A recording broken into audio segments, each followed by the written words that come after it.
ئاریان خەڵکی هەڵەبجەیە ئەو کاتی کاساتەکە بەسەر شاری هەڵەبجە دەهات ئاریان بەسەردایان چوو بۆ دەرەوە شار بۆ ماڵ خزمەکانی لە چیەوە دەست پێ بکەم تاوان لە ڕۆژە تاریکەکان کارەساتێکی دڕندانە بوو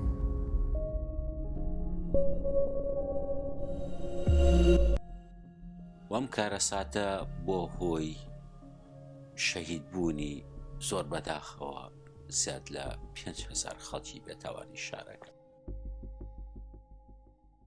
کاتێک گەڕاوە دیتی دایک و باوک و خوشکەکەی شەهید کراون بۆی ئەو گازە کیمیایی کە لە شاری هەڵەبجەداوە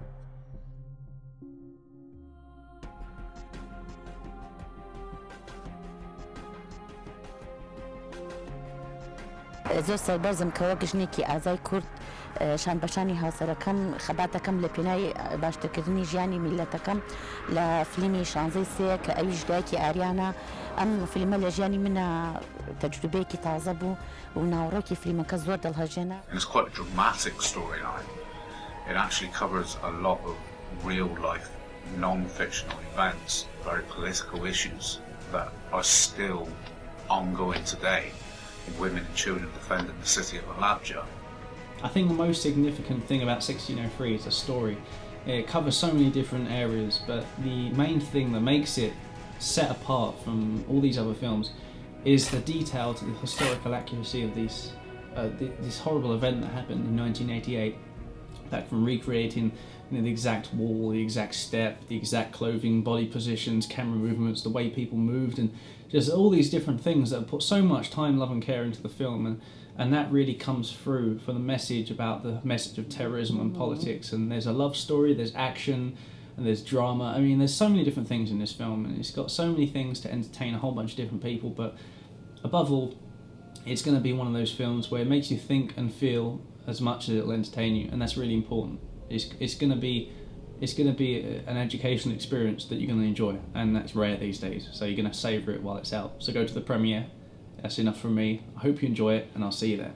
So one of the scenes comes along in the film where you've just got the camera moving around loads of dead bodies in Halabja, which is very much like a video that was originally done there and filmed. And the emotiveness of that scene where you've got just, you see dead children on the floor and so on, for something that I never knew that actually happened.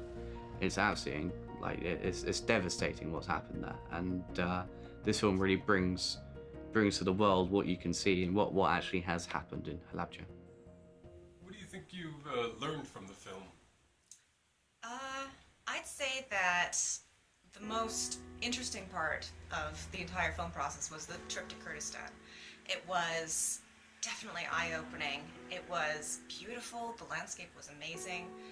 The people were so nice, and it was very, very moving to visit Halabja in person and to be in the memorial and in that beautiful, beautiful building, and just to feel the sense of history. And it's just something that, as an American, you don't really hear about that side of the world beyond what's going wrong.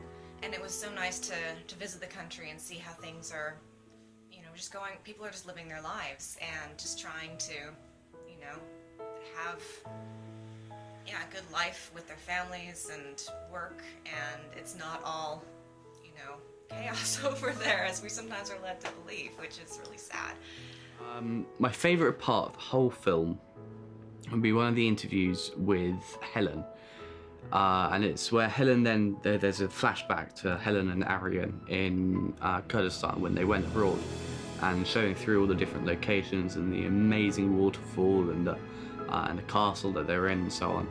I feel like it's really, really nice to work with the voiceover and to bring it in and out the atmospheres and the music to sort of give the sound that you hear in that bit. I actually knew the writer, Danny Darren, and met him on a film set a while back. And it was a really odd story, actually, that my wife, Rachel, and I, who's also in the film,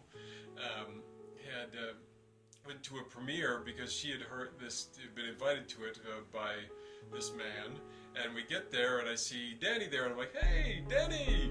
And then Rachel's like, what, you know each other?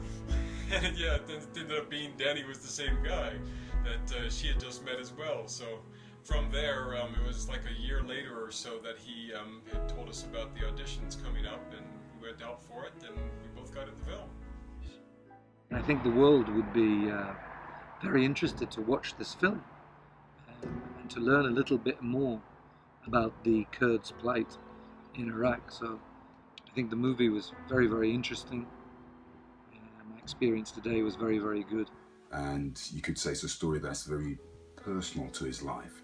So he brings a lot of passion to the making of the film, and he has a purpose to convey the messages of story, to elicit the emotions not only of the actors but of the audience as well. So it was a huge honor to be involved in his project. The writer of this movie has done a fantastic job by raising questions after questions. So I have to really pay attention to detail, and to a minute detail, I would say, to understand the story in full. For example, why Aryan smells apples, and why the writer of this movie chose a Middle Eastern man, and what's happening around the world. Is it really terror or politics? These questions will be answered throughout the movie. An intense story of love between a couple where language, skin color, social, cultural and political ideology plays no role. So the movie itself does not really give you a detailed description of what happened in Halabja. Instead, it will capture some of the event in order to give you an inquiring mind, so you can go and explore the subject on your own. Working with the Iraqi people has made me realise that they have a very family-orientated culture, which makes what happened in 1988 even more devastating. Obviously the main thing I learned is a lot about Halabja. As an American, it's completely innocuous. You don't learn you learn nothing about this area or what happens with these kind of things. You hear the headlines of the American point of view, and you really don't ever get to hear the details of stories like this, what's happened to people.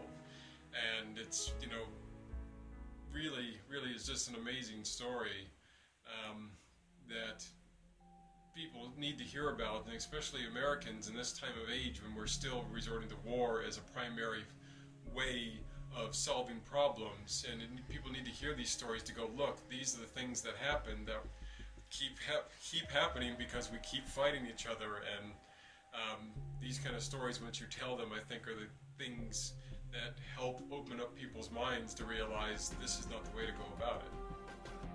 It's a big undertaking. It's almost like a kind of, born identity film, but without so much action. It's very kind of it cuts back and forth, and it's quite complex. So it's a big challenge for them. And we've been doing like 17, 18-hour days, and filming in some very cool locations. It's been great working with Danny. He really doesn't let a moment go by that isn't precise, and you almost have to sort of stop Danny from working, otherwise he'd just shoot 24 hours in a row. You have to sort of remind him that no one's slept, and then he kind of slowly goes in and then says that's a wrap for the day. Why does he keep so many apples? He doesn't eat the apples. It's said that the chemical attack at Halabja smelled of apples. I think he keeps them with them to remind him of his past. So, watching through the movie, there's Aryan with his apple, and that's his nickname that he ends up getting in jail, is Mr. Apple. And you never really realise that actually what is the significance of that. And that's something that I found amazing, is that not many people that lived in Halabja or know people that have families, relatives, they don't eat apples. And it's because the smell of the apple was very, very similar to that which was of the chemical attack from the Saddam regime. And yeah, I found that quite a sort of fascinating and quite an incredible part of the film. Just little bits that you learn, which are true facts as well as also help towards the fictional story. During the film, it was great fun because the two characters, Aryan, played by Danny, and Ayo, they had added a lot of extra drama and tension to the making of the film, which was good fun. So, enjoy the movie. The main reason was actually that the story is incredible. I had a pleasant surprise when I read the script to discover a unique story that most of the people will relate to and will find some truth about what's happening in the world. And I think people should come see the film because it's going to be really well produced. I'm sure it's going to look really good in the final edit. I'm looking forward to seeing it myself still. There's going to be it's a nice mix. There's nice action, but there's also some nice character work in there as well. So it's going to be a reasonably well balanced film, I think. Danny began the post-production. He told me about his project 1603 and this chemical attack that was happening in Halabja in 1603 1988. But when I saw for the first time the movie, I became impressed. It was amazing. I could feel the pain, see the real disaster that happened there, and that we don't have to forget because there died so many people and very much children. So, tell us why you think people should see this film. Well, definitely, it's something very different. I think the story is something that a lot of Western audiences don't get to see, and having a Kurdish man in the lead character and having his journey and his history, I think it's something that the world needs to see. And I think it's a good story that a lot of people will enjoy for a lot of different reasons. It's really a powerful text, and I read it twice in the same day, and it's absolutely necessary the people to know what happened in that town and why happened that. It was a horror there, absolutely terrifying, and everyone deserves and needs to know about the happening. It's really powerful text. It's a story that needs widespread promotion, worldwide. We need to hear about these issues around the world that we're not hearing. There's so much blanketing of press and cover-ups and agendas of news coverage that we're not getting to hear every side of the story, and this gives an opportunity to give the Kurdish point of view. Now, unless you're listening to the Kurdish news, I don't think you're going to hear their point of view. But I think it's a definite education that needs to reach the rest of the world. I urge you to watch this film. It may challenge what you think you know and open your hearts up to these people, because one way or another, we are all victims of politics and terrorism. I think the world would want to see this film, and it would be popular. So yeah, that's incredible news, and I invite you all to watch out for 1603. دوا كم ليه وجبن بوسر كرني في مكاتش كزوجتي تاعي كجاكي برسيارة ويتر سباس. I think this movie has a big message for the actuality day. I'm very sorry about what happened there in the 1603 in Halabja. And I hope we can live all together in peace one day. I thanks again to Danny Darren that I could be part of it.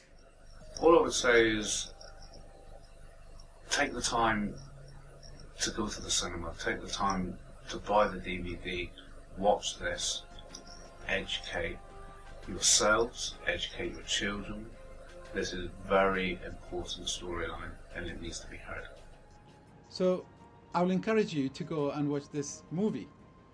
But I will warn you have to sit tight for the whole period of the movie. I would say every second of it. Because if you lose a second, I don't think you'll understand the story. The story of Erwan is very sensitive, very personal, and brought memories flooding back, which gave him so much insight into the world that he lives in. On the other hand, he escaped his homeland to find better life, but he's implicated in the dark ocean of the political traitors that do anything for money and power. just like what they did to his homeland back in 1980s. So I really hope you connected with me today. Go and watch this movie. I'm sure you learned something from this movie. It is a mark of an educated mind to be able to entertain a thought without accepting the tragedy.